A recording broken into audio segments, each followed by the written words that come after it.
What is happening, folks? We are back with Rubber Chickens and Scabs. I'm Fletch, I'm Grizz. and we're here to fuck up your night, apparently. Um, just kidding. Anybody who's not watching yet, thank you. Anyways, so we're here. We're doing Thursday, and yeah, Grizz, how's it going, buddy? Haven't talked to you face to face on screen in a few days, and kind of missing your mug there, dude. Well, been a busy last week. Monday, my kid got an award at the school board meeting for being one of only five kids in his class of 124 to get over a 30 on the ACTs. That's So, fantastic. and he actually got a perfect 36 in science. Jesus. And this kid don't study. He don't study. It's just he's so smart. He's so smart.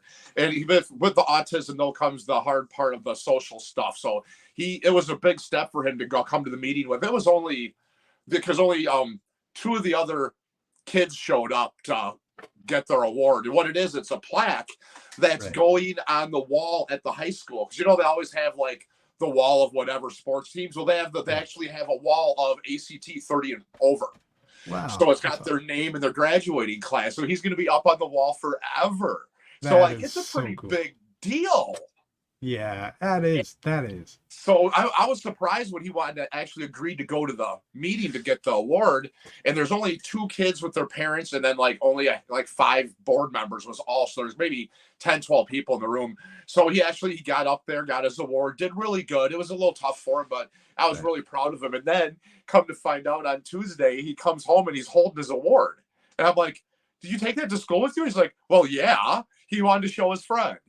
That is so cool. That was so cool. So that was really cool way to start the week off. And then Hell we yeah. just First off, I'm gonna pause you there because first off, I want to congratulate him. That is super awesome to see. I can tell how proud of a dad you are, and that's so awesome as well. The funniest thing about your story there is your pictures that you shared of him getting his award, and how you were like, he is seriously excited, people, even though he doesn't look it, right? oh And knowing that he's got autism, like, it makes total sense. On a little flip to that, just a quick side story. My oldest, they had school pictures a couple of weeks ago. yeah. I told him, you make sure you smile, buddy. All right. We don't want any like grouchy, like, sometimes they can do that. All right. Mugshot looking picture. Yeah. We were like, just make sure you smile, right? So that night I get home, I'm like, how'd it go? He's like, Daddy, I gave the biggest smile I had. I'm like, Oh no. good going, buddy. So today my wife gets the pictures, right, to check out before ordering. And Yeah. my God, this little dude seriously has this like psycho, like Joker, like, it's fucking cute, but it's hilarious because he told me he gave the biggest smile he had, and God damn it, he did. That's Frick, awesome. freaking cute. I just wanted to do that because just it made me think of the similarities as like Oh yeah. For um sure. I will see Johnny was always bad about school pictures because with the autism is he's very literal. right. So now imagine just any kid, let alone one on the spectrum, that's the super most polite kid in the world, and they say, move your chin to the left. He does this. And they're like, no, not that much. And then it's like this. And because he does exactly what they but and Yeah. it was always unnerving, I'm sure, for the photographer, but we'd always go for picture day because it was so much fun watching him. And a lot of the time, the photographers were just great, and they'd just be laughing by the time they were done. And he'd always end up with the cutest freaking picture every that, time. that is awesome. So I want you to be able to continue your story about your week. I'm sorry Oh, to cut you off there, buddy. Yeah, I'm super proud of Johnny. That's oh yeah. awesome. Thank you. I really appreciate that. And yeah, it's awesome, man. We're really happy. We're really proud of him. But so that was how we started off the week. And then we just found out like an hour ago that we're officially closing on our new house on Monday or Tuesday. So all of the, because when you're waiting for that official with all the underwriting and all of that bullshit, you Right. don't really want to like, well, we rent, so we don't want to break up with our landlord before everything's 1,000% official, and you don't want to start packing too much either and jinx it kind of deal, and you just don't want to be walking over boxes, stepping over crap. So we've just been kind of in this like nervous, anxiety ridden limbo for like about a week and a half now. And so now we can just start packing because then Monday we'll go in, clean the house, and then I'll start just making day trips. I'll run 6 trips with my car, and just start getting stuff set up. Because like with Johnny, we always do is we try to get his room set up first, and the living room. That way, when he comes in, he's already got everything. His stuff's there. He's comfortable, and it's an easy move. And he says he's kind of excited. He says he doesn't care one way or the other as long as we bring him with. So he's pretty chill about the move. I think you guys can manage that, right? Yeah, I think so. So this is going to be the last official podcast from the Possum Cave here, because after this we'll be moved to the new location where I'm going to be setting up RCS Studios. Yep. So I'm pretty stoked. It's another step in the right direction. It's going to be pretty rad. Going to have a room big enough dedicated just to all the filming stuff that Grizz Media does, and it's going to be RCS Studio.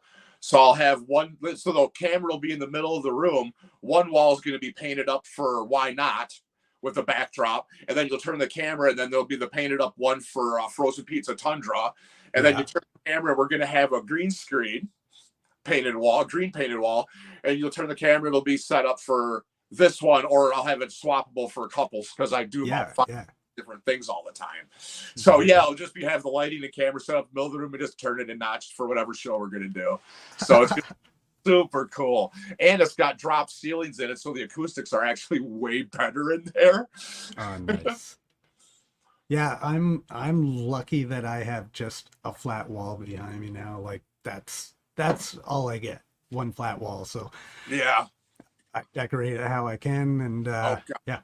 If I turn this camera, you'd be like appalled at what the other side of the room. Of course, we're in the middle of moving. This is one of the rooms we started packing, but this whole section is all amps, guitars, and drum set, and luchador masks.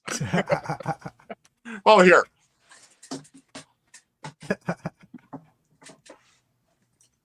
Nice. And, so that's you see. And then this side is my actual office. So I kind of have a room, but not really. It's pretty tight in here. So it's going to be nice having the new space. Right. No, that's you need your own space, especially at our age. Oh yeah. Well, it's going to be great because the downstairs, my wife's like, you could just have the downstairs. It's yours. You and the boys set up how you want. So the one whole area, like now Oliver's got like a huge room, my grandson, where he's all of his stuff. And most of his stuff is like the collapsible toy house stuff. Like we've got one that's the mystery machine that he can sit in, Yeah.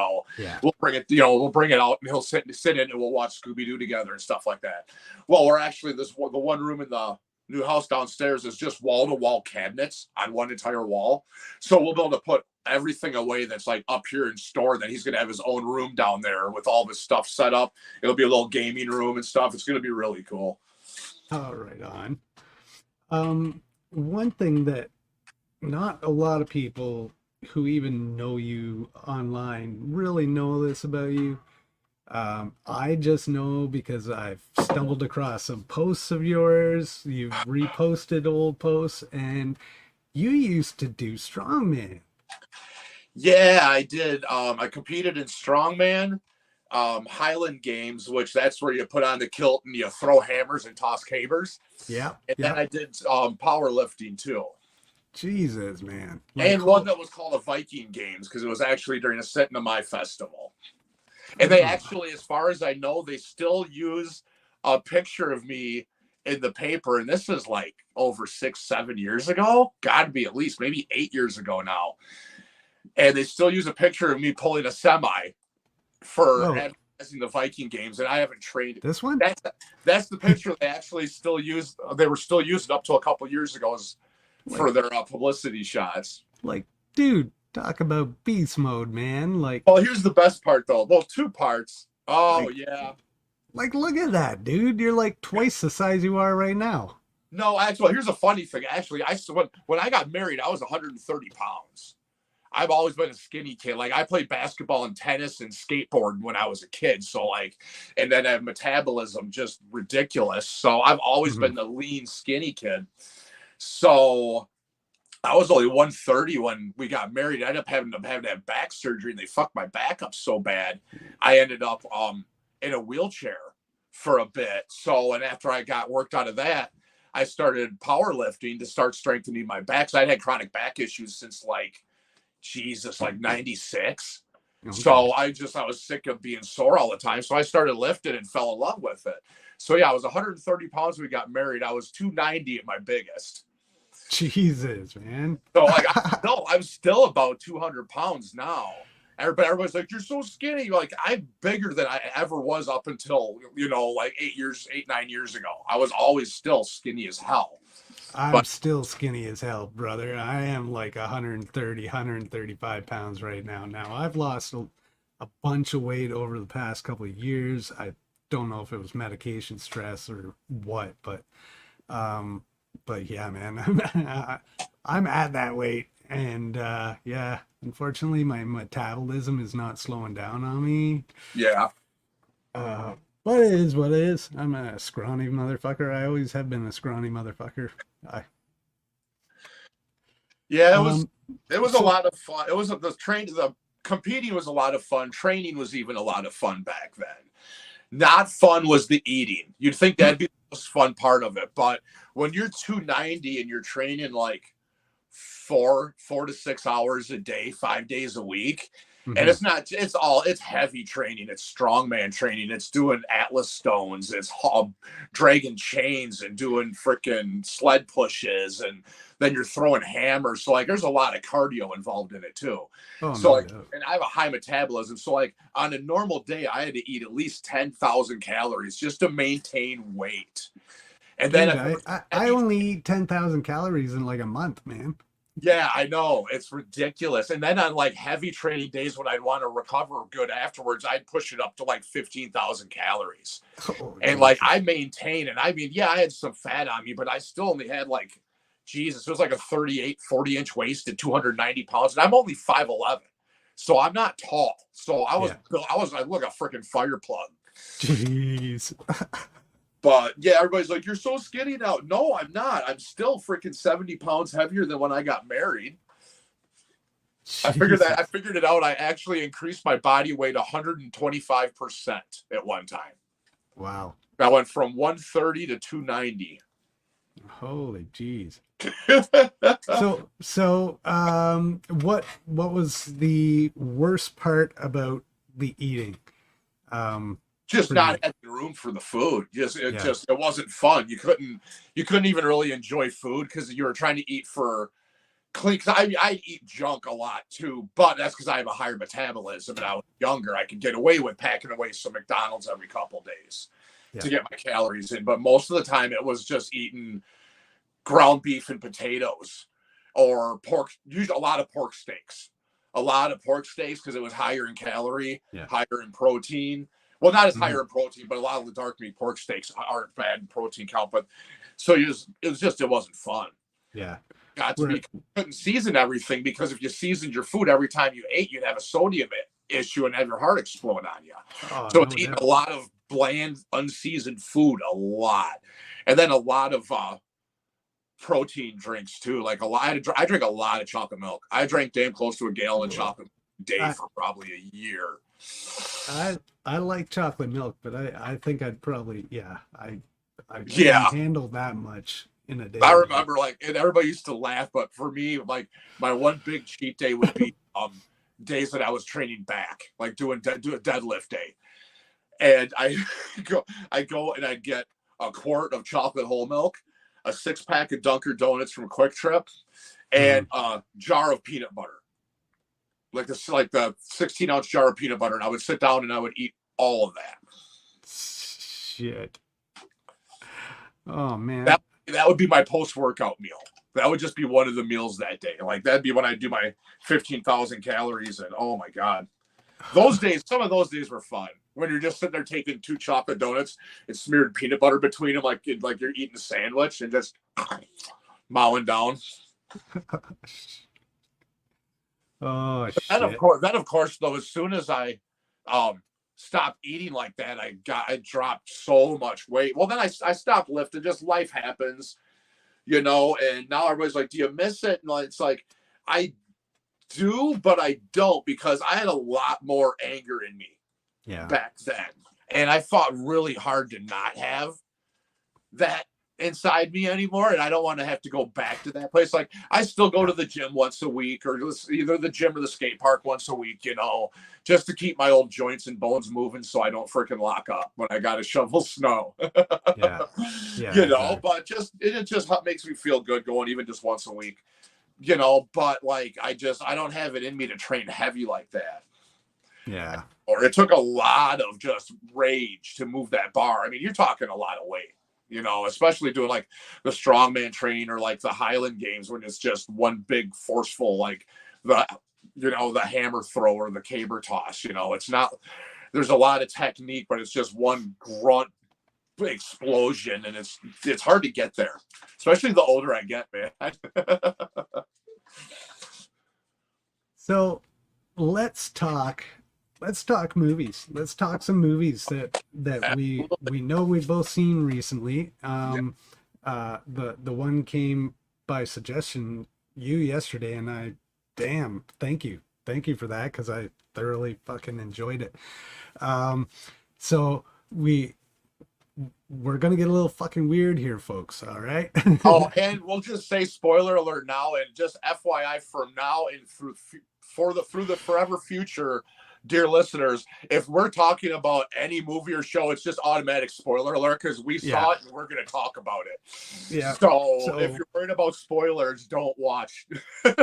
Yeah, exactly.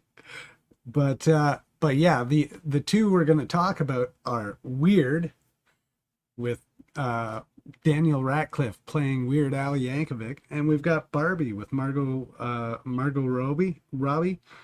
Dude, and then the funniest thing, you just had that up and it said Weird Barbie, which was like the best character in the whole movie. Right?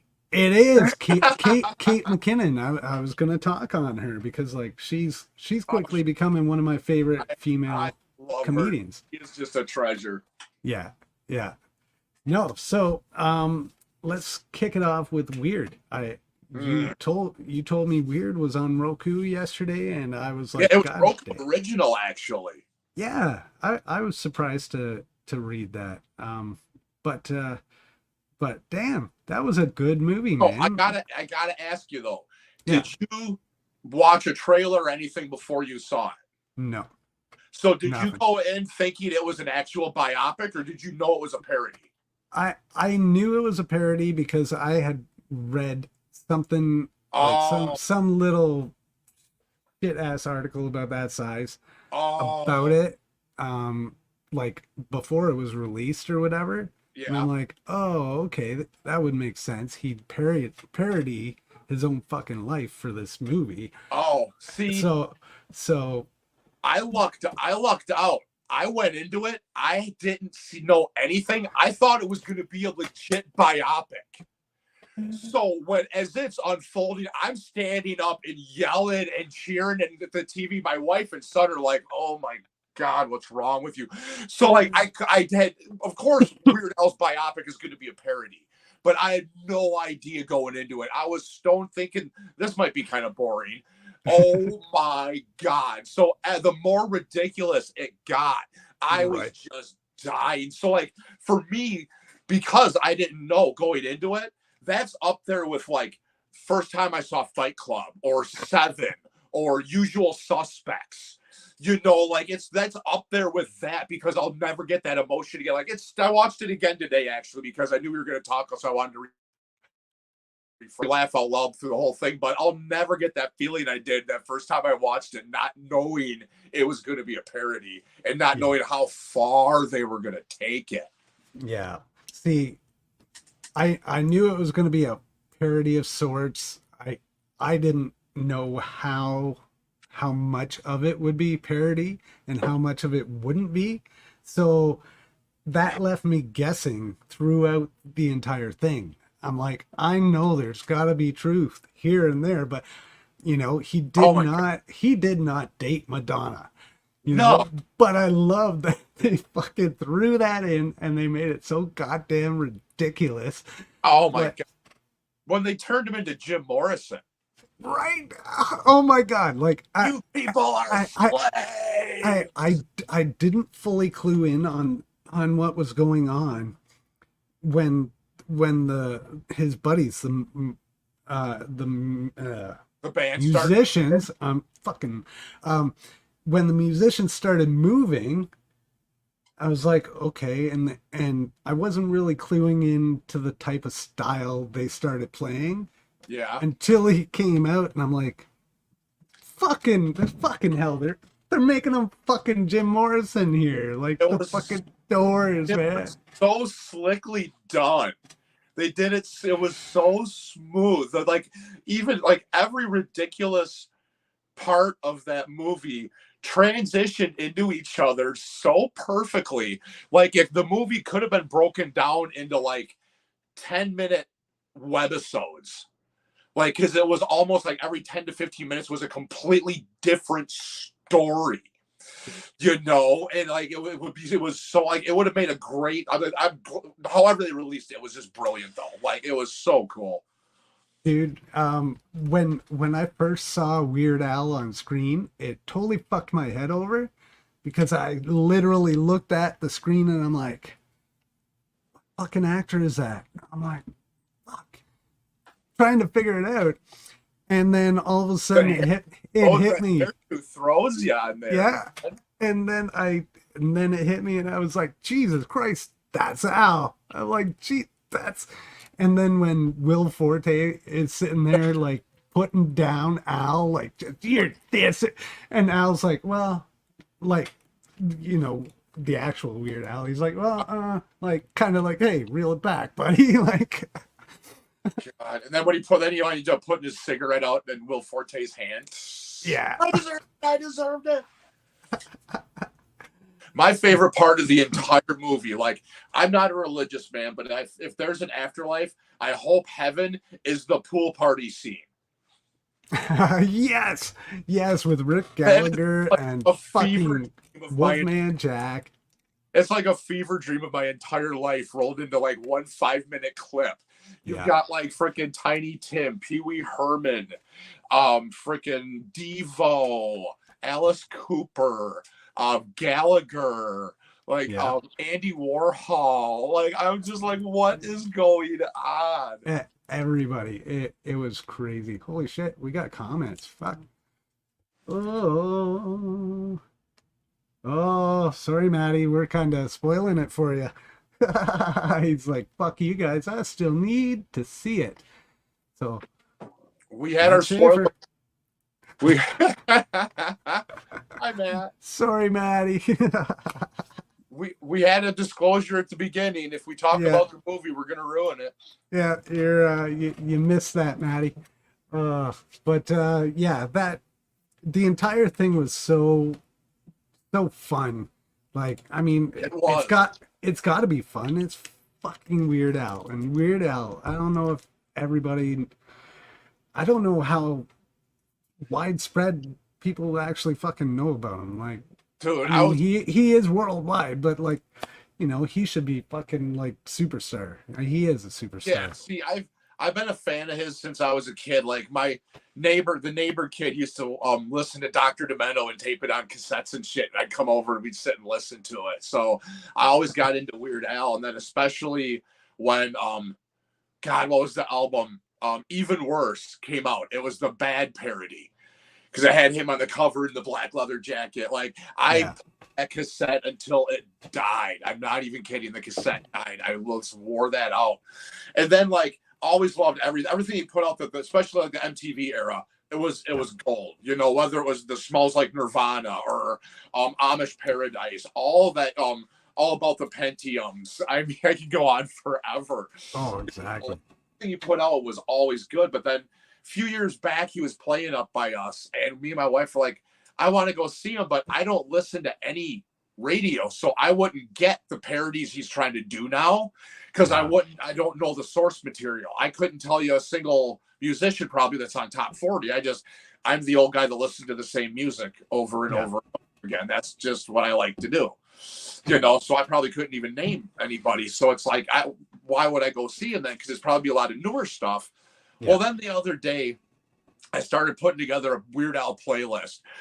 Dude, in no time, I had like 30 plus songs, and it's like an hour and a half long.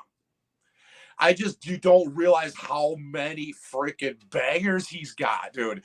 And some I didn't even know he did. Do you know that he's got a parody of Green Day, American Idiot, called Canadian Idiot?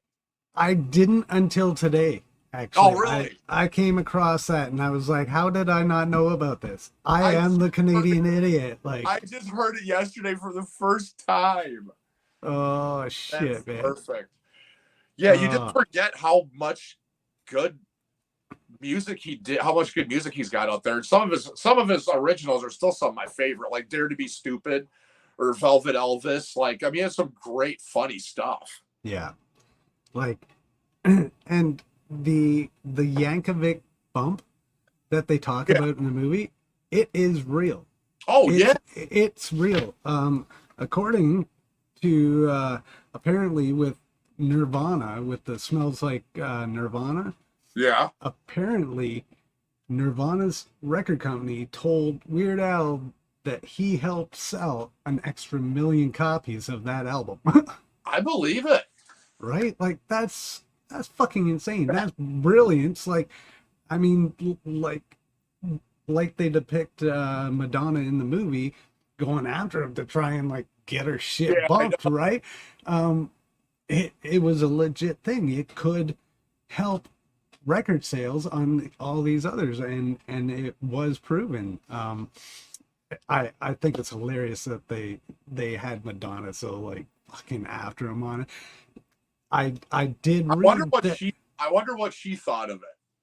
Well, they straight made her the villain of the entire movie. Spoiler, man. Now, apparently, Madonna did challenge Weird Al to parody one of her songs. So that part was true. Everything else was fucking wild horseshit. God, every step of that movie, you never know what. Even watching it a third, fourth time, you forget. Like, well, then you just notice other little funny things. You just keep noticing stuff. Like, it was just brilliant. Oh yeah. I want to be at that pool party, man. Oh, yeah. The funniest was like Conan O'Brien playing Andy Warhol. It was so horrible because like Conan O'Brien's a brilliant comedian. He's one of the greatest late night hosts of all time, if not the greatest in my book. And he is a horrible actor. So him trying to play Andy Warhol was the most ridiculous thing ever. It was so absolutely terrible that it was brilliant. My one of my favorite cameos was Wolfman Jack. Fucking Jack Black as Wolfman Jack. Genius. Well, that's always been one of my favorite songs of his. Another one, Bus. So like that was just a great scene. Like I probably watched that once a week, if not more, on YouTube. I'll be listening to music. Then if I got to sit down and do some laundry or something, I'll put on a YouTube playlist that I've got with different music videos and stuff like that. That's on one of my playlists. Yeah. Maddie's saying Craig Ferguson is better. Hey, man. I do love Craig Ferguson, guys. Like, I don't feel as bad for spoiling Weird now.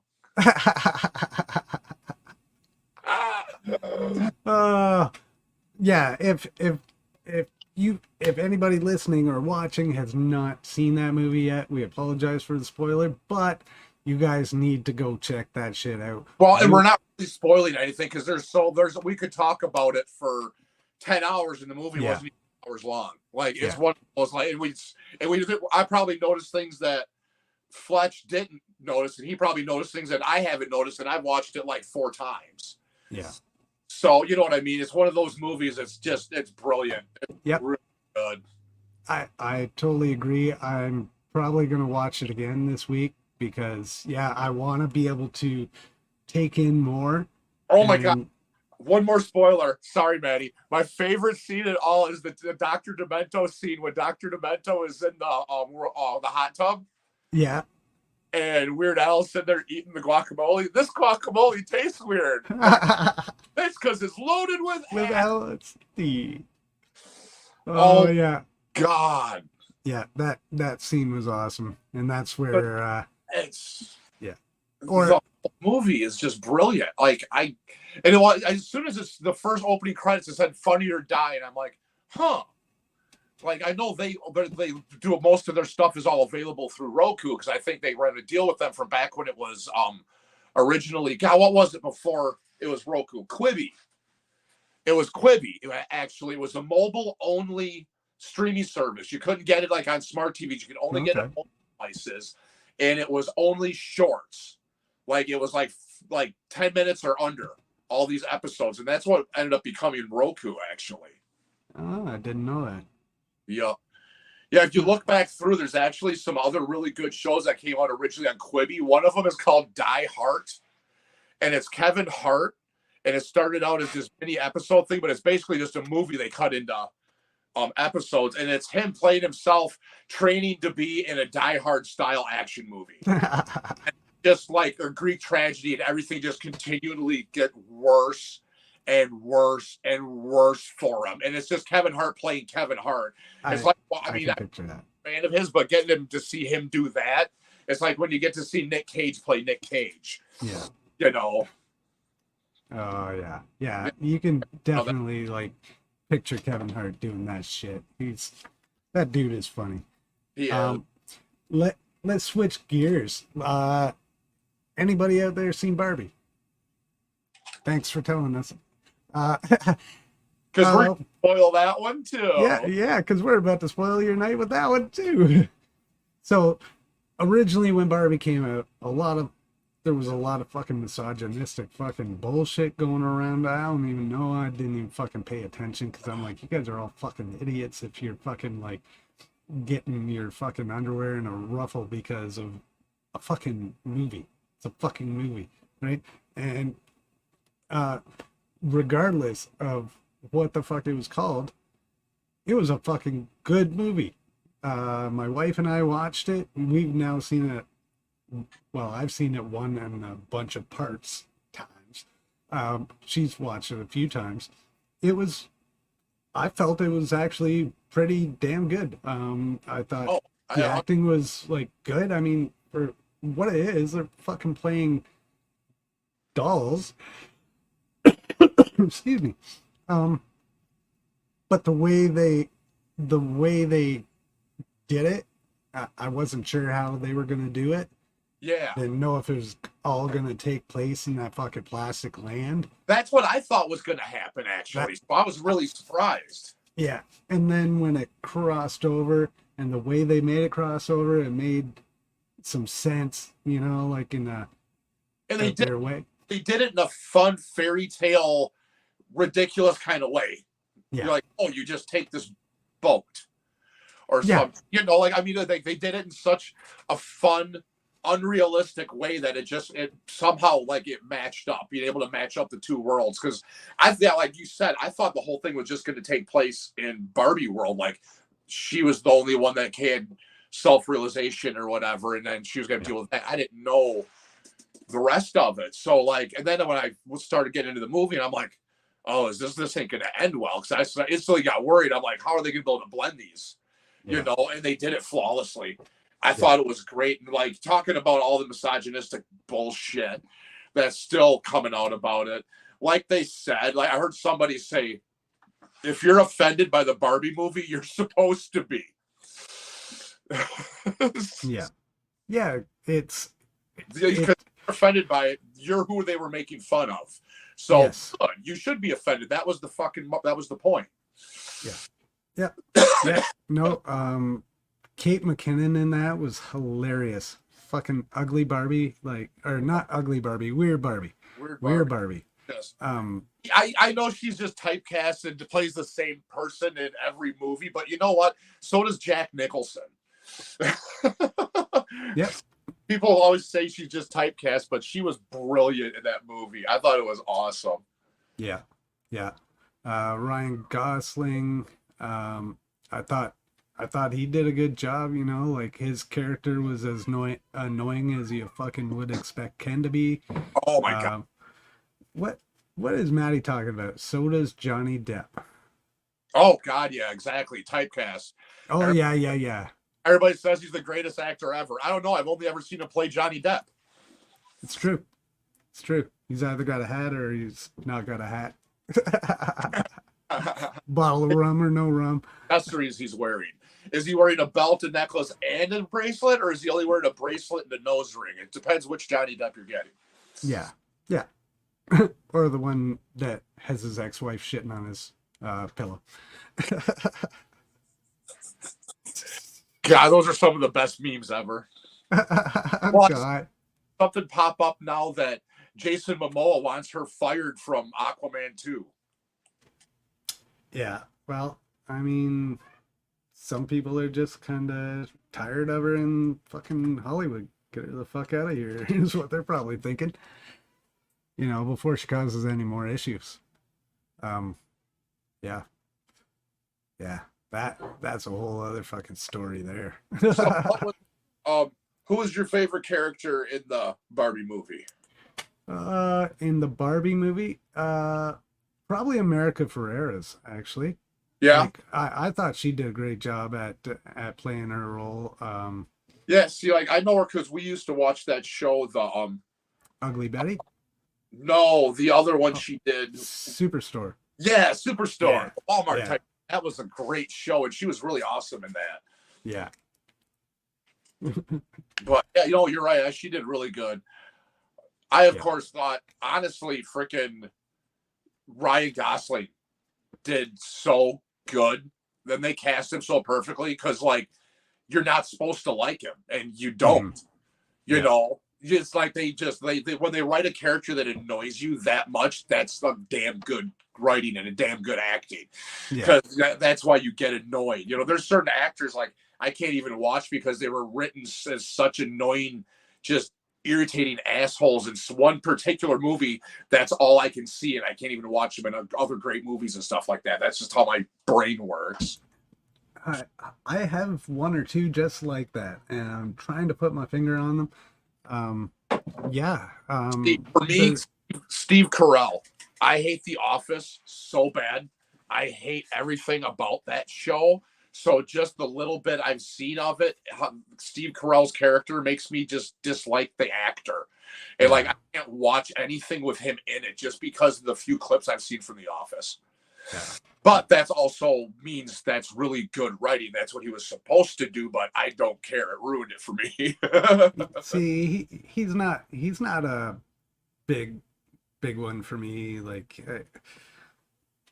I can't really say anything that I was like super impressed with his performance. You know, like myself to watch because it was supposed to be really great. It was still, it's still Steve Carell. I just think I'm just not a huge fan of his. Yeah, same. I think his best one was probably 40-Year-Old Virgin, honestly. Yeah, that was probably his best. That and I did like, what was the one he did with, I think it was Tina Fey, Date Night. Oh yeah. Or something like that. That one was pretty funny too. The standard rom-com gone wrong. Yeah. Everything just keeps spiraling out of control and making it worse and worse. And that was actually a pretty good one though. Yeah. Yeah, I forgot about that one. But I'm not a fan of Tina Fey either, but for some reason the two of them worked really good together in that. Yeah. Drawing a blank here. Sorry, folks. I got a couple of jokes based on the movies that we talked about. Oh boy. They're dad jokes, so bear with me, all right? Did you hear about Barbie, the Barbie movie's main character? She's such a doll, on and off the screen. Oh, Wah, Oh, wah. oh. I got you covered here, Lee. Hold on there. Oh,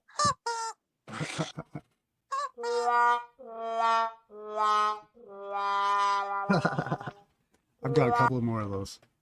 All right. What did Ken say when Barbie asked him to go see the new Barbie movie? Sure, I'll be your Ken Panion for the evening.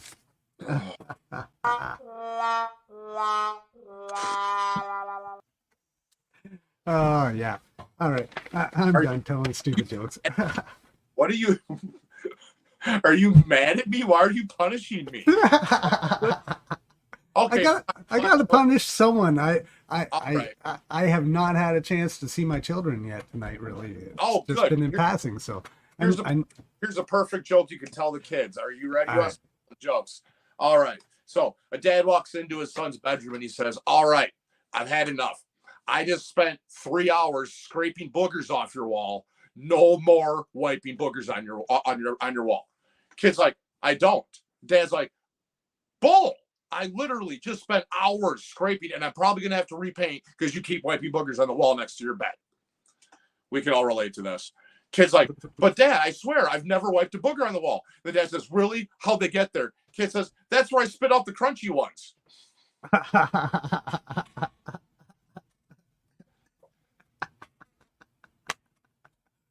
Oh yes, yes. That definitely.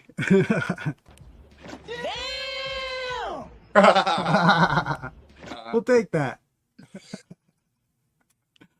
Oh shit. Well, Grizz, let's keep this one a little shorter today. And Man, what's that? that works for me. It's a school night. Fucking A. But I want to thank anybody who's been listening and watching us.